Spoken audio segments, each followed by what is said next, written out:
nyuma y'uko hahagaritswe inzoga z'ibyuma zikorerwa mu Rwanda, noneho hahagaritswe amoko y'inzoga 52 atumizwa hanze, harimo Kiwingu, Konyagi, Gilbis.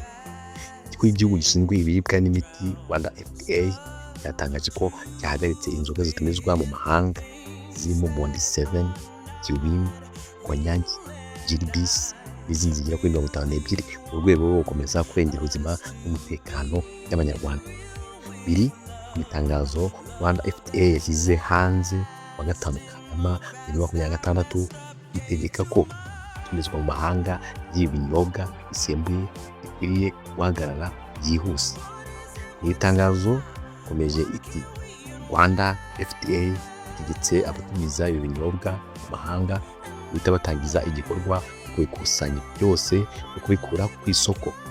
Rwanda FDA yategetse ko abatumiza ibinyobwa mu mahanga gusaba ababikwirakwiza ku isoko ry'u Rwanda gukusanya kubisubiza mu bubiko babitumiza hanze.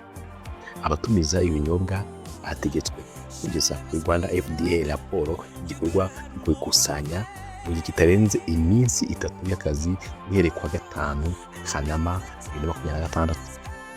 U Rwanda rukomeje guhashya ibinyobwa bitemewe mu Rwanda, rumaze gufunga inganda 133 zikorera mu Rwanda.